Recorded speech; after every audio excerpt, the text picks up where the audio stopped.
राधा को अपनी सास से बहुत प्यार था। मम्मी जी, आपकी साड़ी कितनी प्यारी लग रही है। काश मैं भी आपके जैसी साड़ी पहन पाती। अरे बेटा, हमारे जमाने में तो साड़ी ही चलती थी। तू क्या करेगी साड़ी पहनकर? दिन भर भागा दौड़ी करती है, साड़ी कंफर्टेबल नहीं फील कराएगी। तू तो ऐसे ही जचती है बेटा। राधा सास को लेकर घूमने जाती, सैर करती और उनसे खूब बातें किया करती थी। एक दिन, अरे राधा और माँ सुनो, अब हम लोगों को बम्बई चलना पड़ेगा। मेरी नई नौकरी वहीं लगी है। अरे वाह माँ, कितना मजा आएगा ना। अरे नहीं नहीं, मैं नहीं जाऊंगी। बड़ा शहर, बड़े लोग, मेरा दिल नहीं लगेगा। अरे माँ, मैं हूँ ना आपके साथ। सारा परिवार बड़े शहर में शिफ्ट हो जाता है। एक दिन, राधा, तू भी अब नौकरी में जाने लगी है। मैं तो बोर हो जाती हूँ। सोच रही हूँ आसपास की औरतों से दोस्ती कर लूं। हाँ हाँ माँ, और क्या, यहाँ की औरतें तो किटी पार्टी और बहुत सी फन लविंग एक्टिविटी करती हैं। तो बेटा 2-4 फन लविंग से मुझे भी मिलवा देना।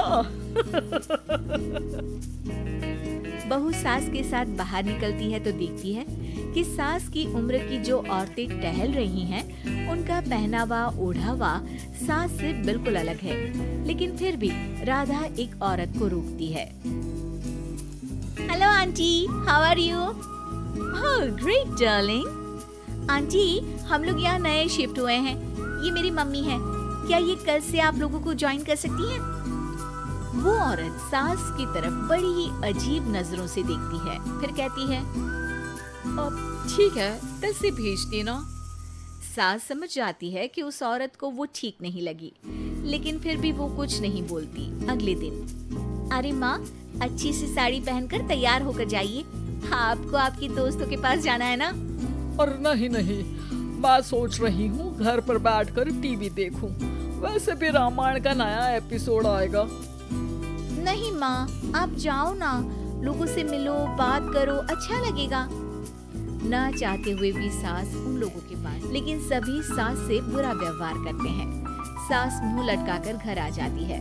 बहू समझ जाती है कि सास को कुछ हुआ है। वो रोज सास को पार्क में भेजती, लेकिन सास रोज मुंह लटकाकर वापस आ जाती।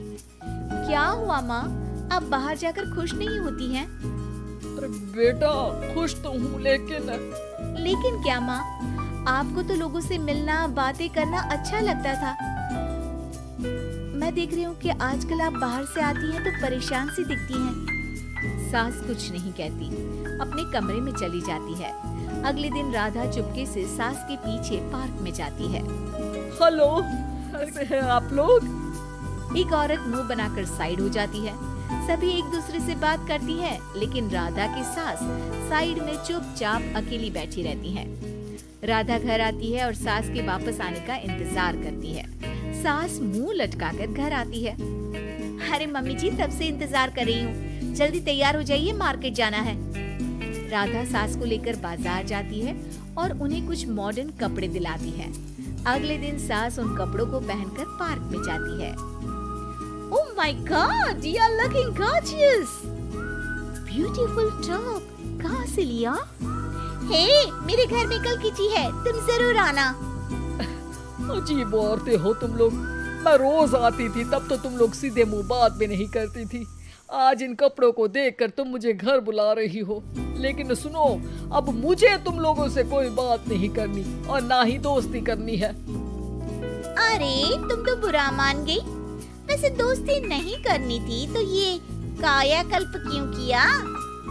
ये मेरी बहू ने किया है। मैं यहाँ सिर्फ ये देखने के लिए आई थी कि तुमको मुझसे समस्या है या मेरे कपड़ों से। कपड़े तो बदले जा सकते हैं। अच्छा चलो, जो भी हो, अब हम लोग तुम्हें अपने साथ रखने को तैयार हैं। लेकिन अब मुझे तुम लोग नहीं पसंद। ये बोलकर राधा की सास वहाँ से चली जाती है।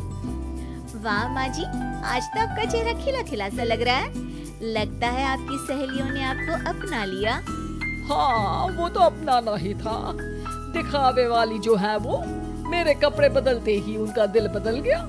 लेकिन आज मैं उन्हें मना कर आई। अरे क्यों माँ जी? क्योंकि उन लोगों को मुझसे नहीं मेरे कपड़ों से दोस्ती करनी थी।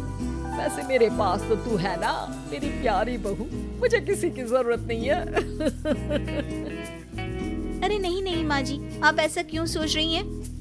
बेटा ये गलत भी तो नहीं है, जैसा देश वैसा भेष, क्यों? ठीक है ना माँ, अब जब ये हम लोगों का देश है तो क्यों ना हम यहाँ का भेष अपना ले। हाँ हाँ जरूर, मैं तो तैयार हूँ। समय के साथ खुद को बदलने में कोई बुराई नहीं है, लेकिन कहीं नकल के चक्कर में बंदर ना दिखने लगूं। खैर, बहू लग जाती है सास की काया।